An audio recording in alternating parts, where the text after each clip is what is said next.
Good morning and welcome. This is the 14th biennial Prevent Tragedy on the Tracks Railroad Safety Conference. You're at the right place if that was where you wanted to be this morning. My name is Dr. Lanny Wilson, and I chair the DuPage Railroad Safety Council, the sponsor of today's event. In 2016, we had the audacity to set a goal of a 50% reduction in the total number of railway-related fatalities in 10 years. During the first 4 years, we used the phrase quite often that we're off to a good start. There was increasing awareness that trespasser and intentional deaths on railroad property represented over 50% of the deaths. So a paradigm shift began to take place, where the focus was not primarily on railroad crossing collisions, but on trespass incidents as well. Despite our best efforts and those of our partners at the Federal Railroad Administration, the Illinois Commerce Commission, Metra, and the Class I railroads, to name a few, trespass incidents and crossing collisions have continued to rise. Thus the title of our conference, Public.Health.Crisis. We feel that a re-examination of efforts, especially with regard to technology, behavioral health, and community involvement are warranted. So our 3 panels for this year's conference are designed to address each of these. The rules of our conference this morning are simple. We've started on time, 8 a.m. We'll finish on time, 12 noon. Each of the 3 panels are scheduled for 1 hour. The moderators will see to that. If your computer device provides the opportunity to ask questions, feel free to enter them and we shall do our best to provide answers. We hope to have a short question and answer period at the end of each panel. There are no breaks between panels, so if you need to freshen your coffee or go to the washroom, enjoy the fact that you are in the comfort of your home or your office and choose your personal breaks as you desire. Finally, plan to use today's information to help save lives. If our efforts today save even 1 life, we've done our job well. If our efforts today help turn the slope of the railway-related fatalities in a downward direction, we shall make history today. Let's do it. Now, speaking of history, we cannot know where we're going if we don't know where we've been. That's where statistics come into play. Our first speaker this morning will talk about statistics, analytics. His name is Steve Laffey. Steve is a railroad safety specialist at the Illinois Commerce Commission, the state agency responsible for rail safety in Illinois. Steve has worked in transportation planning and railroad safety for almost 30 years, since receiving his master's degree in geography from Northern Illinois University. Steve has served on several transportation research board committees dealing with railroad safety and is a member proudly of the board of directors of the DuPage Railroad Safety Council and the Illinois Operation Lifesaver. Steve, it's all yours. Great. Thank you, Dr. Wilson. My pleasure. Good morning, everyone. You'll note that the title of today's workshop symposium is Public.Health.Crisis.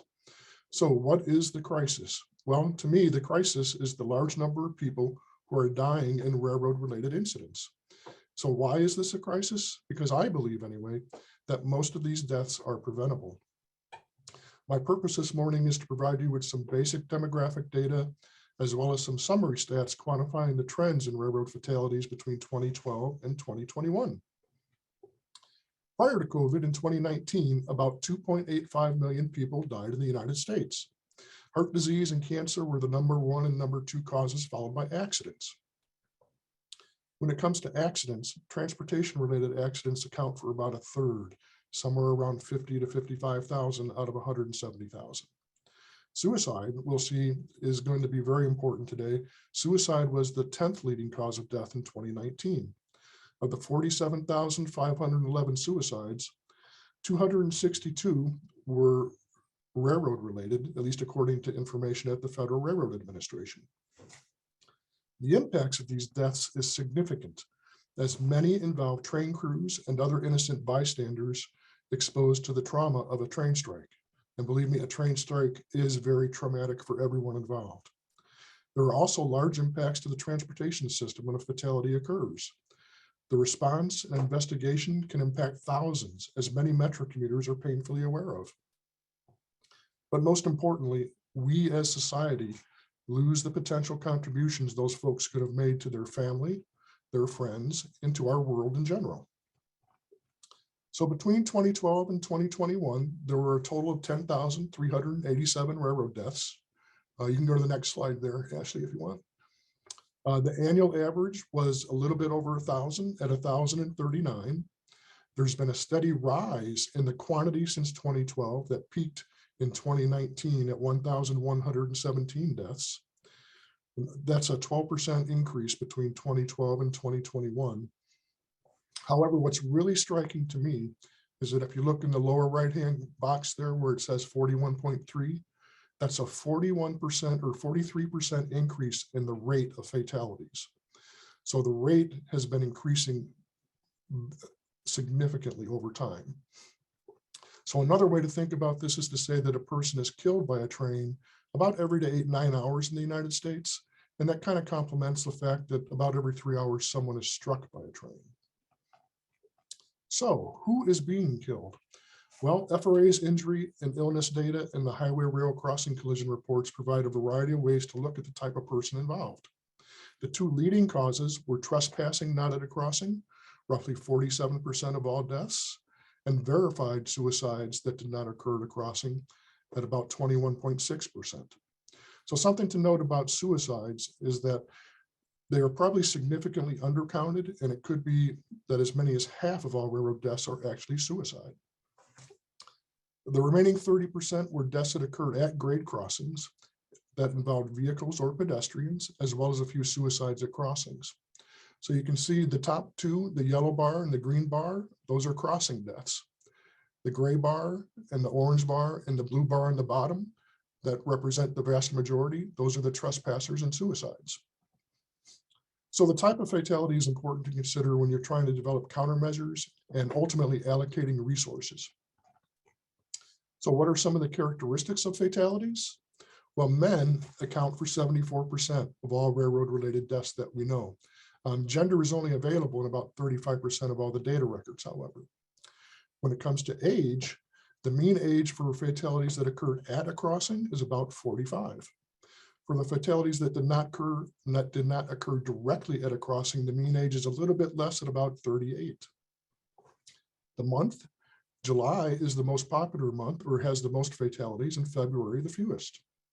The time of day, the evening rush hour, unfortunately, is the worst hour for fatalities, and the fewest occur in the 4 a.m. hour.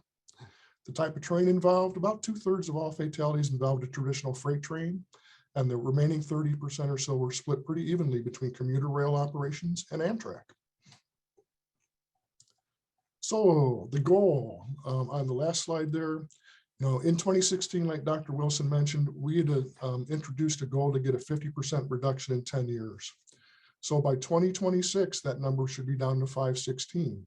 So the orange squares are where we want to be. The blue is where we are in reality. So you can see there's a huge gap between where we want to be and where we are.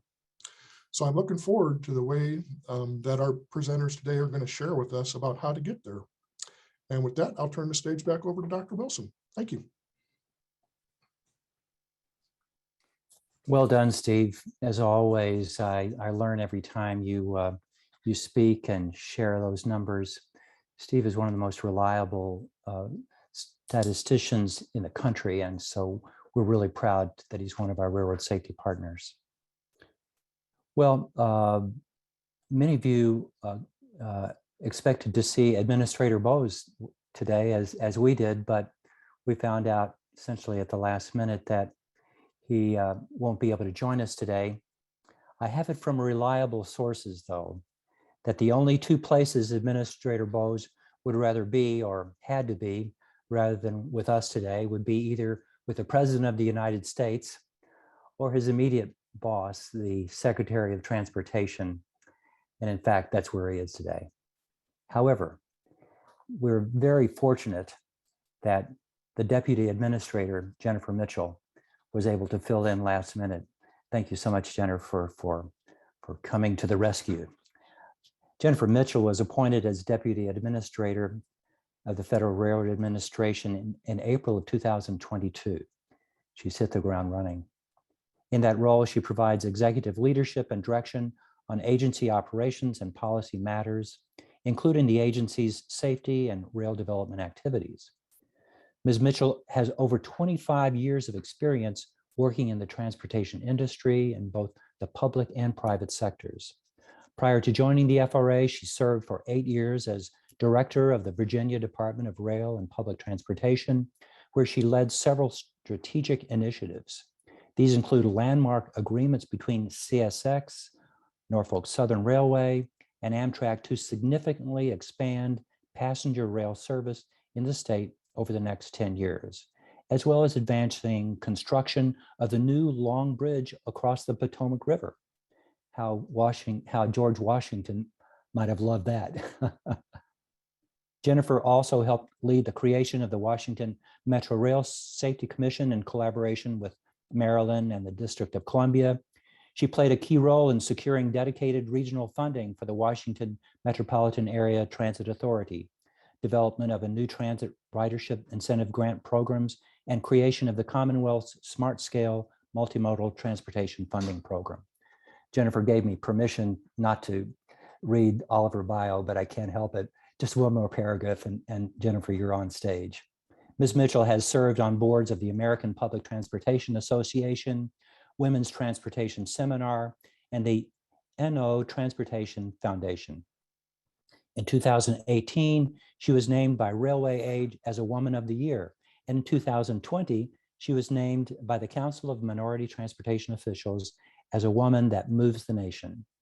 She holds a Bachelor of City Planning degree from the University of Virginia and a Master's in Regional Planning from the University of North Carolina, Chapel Hill. Deputy Administrator, welcome. Great, thank you very much for that very kind introduction. Again, I'm Jennifer Mitchell, Deputy Administrator for FRA. I do know that Administrator Bose is very disappointed that he is unable to join you today. He did ask me to send you his regards. Personally, I'm glad that I have the opportunity to be here and so that I can become more acquainted with this group. But I thank you on his behalf as well as mine for inviting us to participate in this meeting. So I'm so very pleased to welcome you all to the 2022 DuPage Railroad Safety Council Virtual Safety Summit. I want to commend all the members of the DuPage Railroad Safety Council, but especially Dr. Wilson. He has invested so much personal time and energy to prevent tragedies on or near train tracks, and he has been a good friend to FRA for many years. Hearing his personal story is very inspiring to me, and I'm sure it is to many others as well. So by convening this group and holding substantive dialogues, we can continue to build on the good work that came out of the 2018 and the 2020 conferences. The goal of this summit is to increase our shared knowledge of rail trespassing and suicides. It's another invaluable opportunity to discuss solutions and mitigation measures to deter unsafe behavior and actionable ideas for using technology at grade crossings and along rail rights of way. Today also provides a forum for sharing success stories and best practices. Regrettably, trespassing remains the leading cause of rail-related deaths, followed by highway rail grade crossing collision. As Steve Laffey mentioned before me, every 3 to 4 hours, somebody is struck by a train.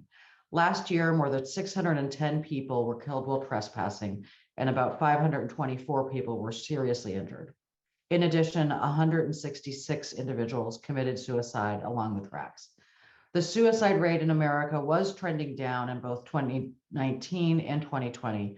However, it's very troubling to see that both the overall suicide rate and the total number of suicides increased in the US by approximately 4% between 2020 and 2021. The World Health Organization estimates that anxiety and depression rates have increased by 25% since the COVID-19 pandemic. Time will tell how this impacts the rate of suicide. But what is clear is that it's very important to continue to provide support where possible to reduce risk and increase mental health resource awareness. To help us understand why these tragic events keep happening, it's important to know that railroads hold a very special place in the imagination of the American public, and that's not altogether a bad thing. But too often this fascination turns fatal. Our popular culture continues to dramatize and romanticize trains. We see this in visual depictions in print, TV shows, film, and commercials. Some treatments effectively sensationalize rail while others trivialize it. The consequence of these treatments is that many Americans don't truly understand the risks and hazards associated with trains and tracks. As a culture and as a country, we must accept that trains and railroad operations are potentially dangerous. Realizing that trespassing and suicide are complex, multifaceted issues that occur for many reasons, FRA has launched a new online trespass and suicide prevention toolkit earlier this year. This interactive platform allows users to learn about potential trespass and suicide prevention strategies.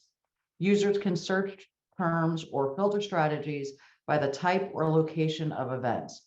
You can also look for information about specific types of countermeasures, including risk assessment, policy and enforcement, collaboration, training and education, public communication, physical barriers, detection and lighting, infrastructure modification, and post-incident management.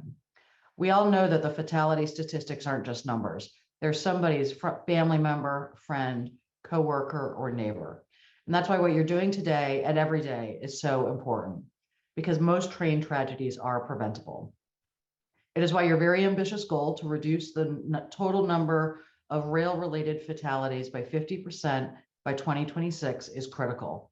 So much of what drives trespass and suicide risk takes place away from the railroad and is largely outside of the railroad's direct control.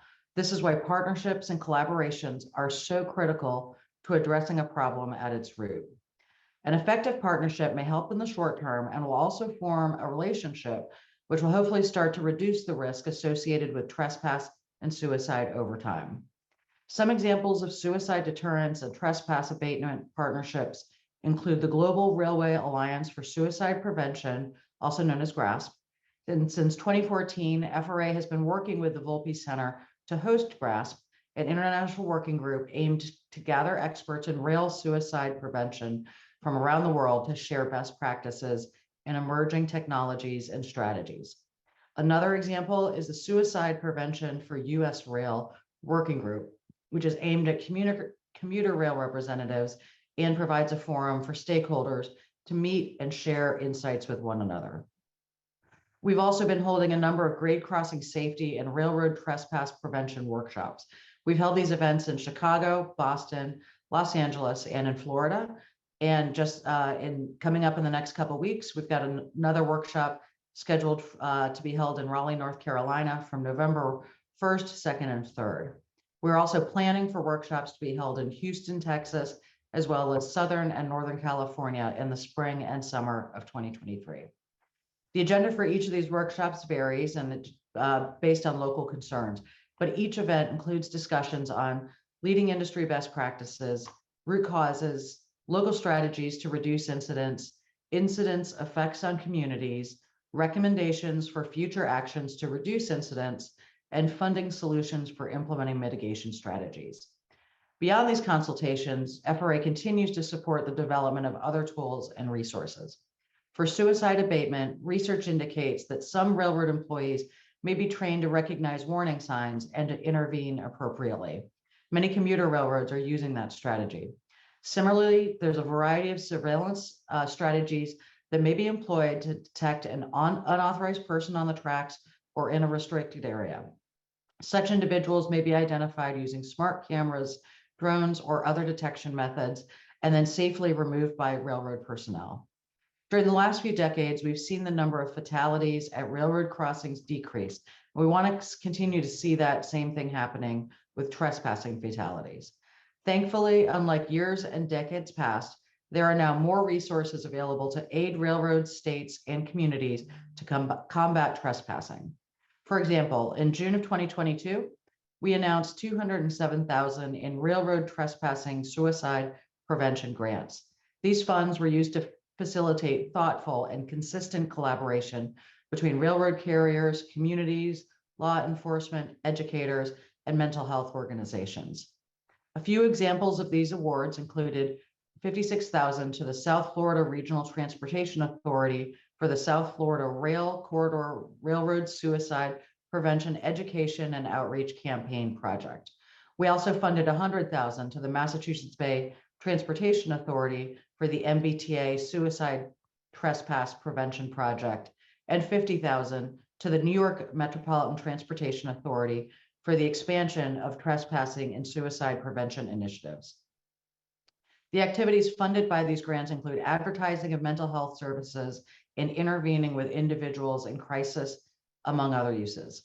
Also in June, we announced almost $2 million in railroad trespassing enforcement grants to fund trespass prevention activities and outreach campaigns for 25 projects across 13 states. When making our selections, we targeted these grants towards communities and states at high risk of rail trespass related incidents and casualties. These grants are used to fund hourly rate wages for law enforcement officers that are engaged in trespass enforcement in hotspots. In FY21, we funded 22 projects in 13 states. The year before that, in FY20, we awarded 11 grants in 8 states, totaling $528,000 under this program. While the amounts are modest, we know that they are very impactful. Let me share with you a couple of success stories. As a result of the 2020 Law Enforcement Grant Program, 3 lives were saved as a direct result of officer interventions in Fitchburg, Massachusetts, Greensboro, North Carolina, and Hollywood, Florida. Without these grants, these lives might have been lost.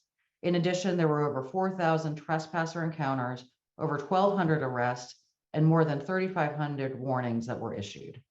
Going forward, rather than having separate programs, we will now be funding these activities out of our Consolidated Rail Infrastructure and Safety Improvements Program, which is also known as CRISI. And thanks to the bipartisan infrastructure law, we will be allocating over $1.4 billion in funding through the CRISI program this year. And that's up from about $369 million last year.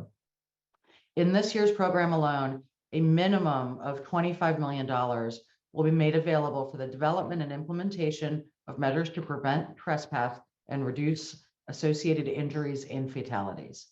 This can include trespassing related capital projects, such as physical barriers, fencing, or equipment, trespass enforcement activities, or outreach campaigns resulting in trespasser deterrence and prevention. Another change this year is that law enforcement agencies will now be directly eligible to apply for CRISI funding.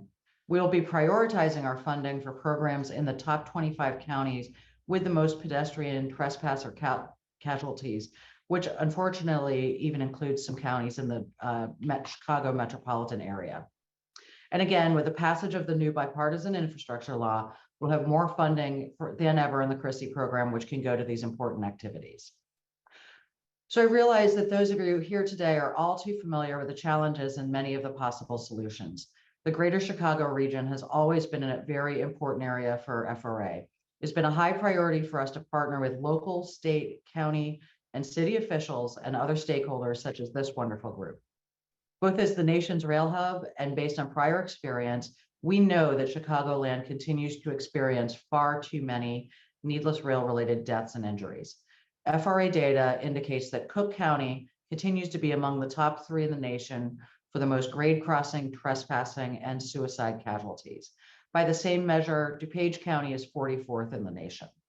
Recognizing this, FRA recently positioned a grade crossing and trespassing outreach inspector for the Greater Chicago area. This will allow FRA to maintain partnerships like the ones that we have with the DuPage Railroad Safety Council, our colleagues at the ICC, and many others. By working together, we can create more tools, secure resources, and assist local communities and railroads in saving lives. So today is an opportunity for all of us that are involved in railroading who are dedicated to the cause of safety to redouble our efforts and to look for new opportunities to collaborate. Thank you again for the opportunity to speak with you, and I hope that you all have a great summit. clapping for everyone out there in the audience. Jennifer, thank you so much for that that wonderful presentation. I'm going to just take a couple of minutes since we're running on time. In fact, we're a little ahead of schedule, and see if anyone maybe on our panel would like to unmute and ask you any questions. I love the new online trespass prevention strategies program that you described. The CRISI program grants $1.4 billion. My goodness, that's an incredible commitment. The partnerships and collaborations that you described. You have only been with the FRA, gosh, since April. You've hit the ground running. Any particular personal plans that you have over the next year or two, or what is your view of your future?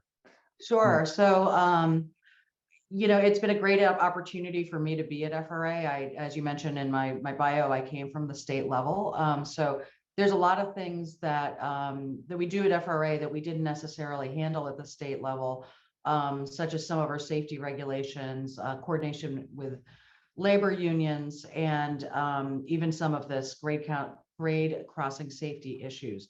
I have been getting involved with some of those issues across the country, particularly in areas where we have some real hot spots in Florida and Houston. I've also been working very closely with our team on the implementation of the bipartisan infrastructure bill. We have a lot of new programs. It's great. We actually, one of those is a railroad crossing enforcement or a railroad crossing elimination program. Those grants just closed. Our CRISI program that I mentioned before, the grant period for that is open right now. It'll close on December 1st, but then we'll have another round of CRISI coming out next year as well. So a lot of the work I've been doing, again, has been with our FRA team on trying to put those programs in place, getting grants awarded, and looking forward to seeing some tangible results. So. Even though our focus has shifted, that paradigm shift toward really helping to address some of the suicide trespasser issues, we know that we can't take our eyes off the ball with those crossings. I'm glad that you're addressing crossing closures, and we love 4-quadrant gates in the DuPage Railroad Safety Council. So we hope that the propagation of more of those will be happening when people choose to put in active warning devices. Yeah, absolutely. And I can say as well, I know that the railroad crossing elimination program is one that is very important to the secretary as well. He asks us about it all the time. And I know that he is very excited about the opportunity that for the first time we'll have funds that are dedicated just specifically for this period, for this purpose, because the safest grade crossing is one that doesn't exist. But we can fund a lot of different types of treatments, and we hope to see some innovative technology solutions coming out of those grants as well. Fantastic. We'll talk about some of those technology solutions this morning, as a matter of fact. I saw that that's coming up next. Yeah, cool. If you have the opportunity, we'd love for you to stay with us or join us off and on as you can this morning, but I know that you have a busy schedule, so really appreciate you taking the time out of that busy schedule to be with us today. Thank you again. I'm really happy that I could be here. I know that Administrator Bose is sorry that he can't, but I'm glad that I was able to join you all today.